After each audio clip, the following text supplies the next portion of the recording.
Ang kahalagahan ng failure or kabiguan sa isang tao.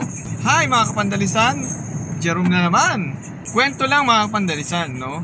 Noong ako ay bata-bata pa, more than 10 years ago, naka-experience ako ng isang napakabigat na failure sa buhay ko. Hindi ako nakapasa ng board exam. Although hindi ko naman siya yung gustong kurso na kinuha nung ako'y college. Yung mga klase ko ay kumuha ng boards, ay mga nakapasa ng exam.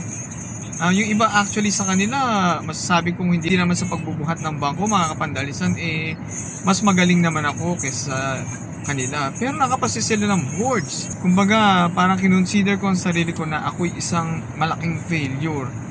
Yung unang board exam ko actually, muntingan na ako makapasa noon, mga kapandalisan. Pero yung sumunod na boards ko, ay hindi na ako nakapasa. And then, ayun, hanggang sa sarili ko ay naalalis ako na para bang ako ay isang malaking talunan. Later on, na-realize ko ang kahalagahan ng failure na ito na nakatulong sa akin para hindi lang mas makilala ang aking sarili, para mas ma-improve pa ang aking sarili sa buhay na tinatahak ko. Lalo na sa buhay na pagiging entrepreneur. Napakalaki kasi ng importansya ng failure sa buhay ng isang entrepreneur. Ito ang ilan sa mga importansya ng failure o kabiguan sa buhay natin. Una, ang kahalagahan ng failure, mga kapandalisan, ay binibigyan tayo nito ng learning opportunity. Failure provides us valuable lessons. Tinuturuan din tayo nito kung ano yung mga bagay na mag-work. At kung hindi mag-work, ay pwede tayo makapag-adjust ng ating panibagong approach at makapag-try ng mga panibagong strategies para tayo ay mas maging magaling sa ating ginagawa. Pangalawa dyan, mga kapandalisan, kapag nakaka-experience tayo ng failure, ay mas nagiging tayong resilient or matatag, no? Ang pagkakaroon natin ng failure, tinutulungan tayo nitong maging mas matatag at magkaroon ng mental toughness. So, tinuturuan din tayo nitong mag-bounce back sa mga naranasan nating setbacks. Alam mo yun, mas makakapag-adapt ka sa mga challenges na na-experience mo at nagkakaroon tayo ng perseverance kapag dumadaan tayo ng mga pagsubok.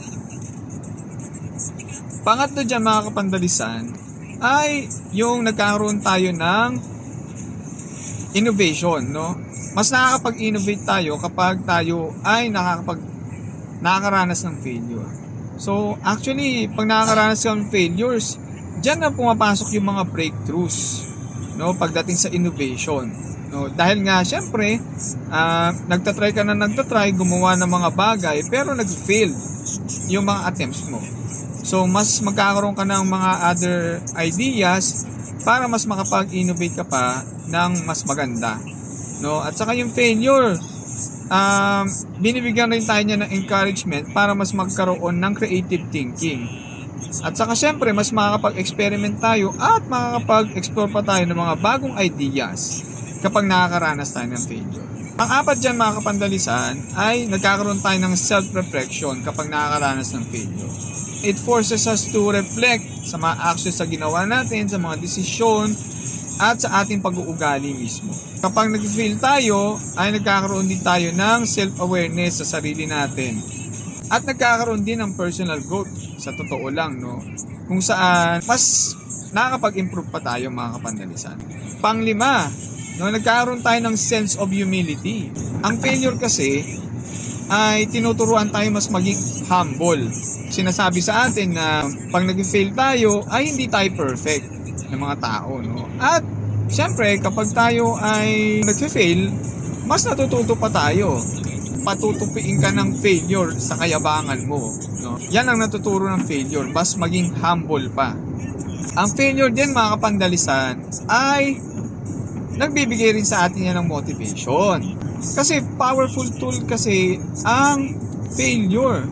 It's a best motivator.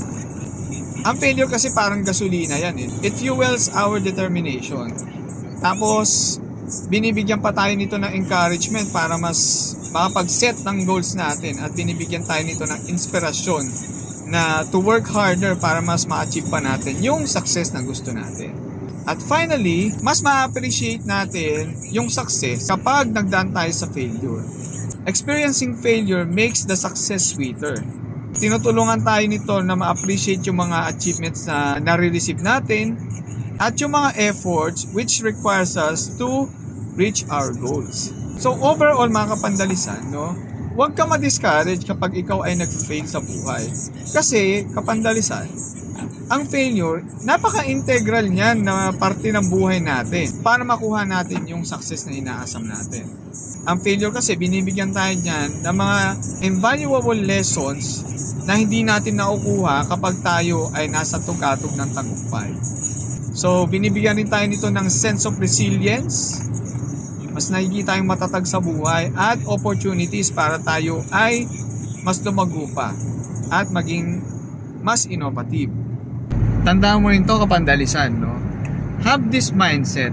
Kapag ikaw ay nakakaranas ng failure, dapat hindi mo sabihin sa sarili mo na I'm a failure or ako'y talunan, ako'y bigo. Kasi kapag sinabi mo ang mga salitang yun, tinatanggap mo sa sarili mo na ikaw ay isang failure. No? Kumbaga, permanent, no?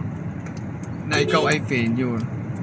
Dapat ang sabihin mo sa sarili mo kapag ikay nakakaranas ng failure ay ito, no? I have failed.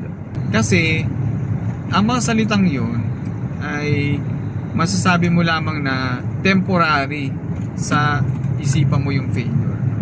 Magkaiba kasi ang I have failed sa I am a failure. Pag I have failed, sinasabi mo sa sarili mo na temporary lang to at makakabangon pa ako. So makakapag-isip ka pa ng mga other ways kung paano ka makakalusot sa inyong failure na naranasan. It gives you the sense of thinking creatively na makagawa ng paraan para ikaw ay makaalpas or malagpasan ang iyong failure na naranasan. Versus sa sinabi mong I am a failure na tinatanggap mo na sa sarili mo na ikaw ay failure. Pumili ka ng salita na tama. Pili mo ang salitang I have failed kaysa I am a failure. So napayes ka ba sa content na ito kapandalisan? Kung oo ay click mo na ang like, share, subscribe. Mag-comment ka na rin ng yes kung nagustuhan mo ang content na ito. Hanggang sa uli mga kapandalisan. Sino hindi mapapayes dyan? Yes! Bye-bye!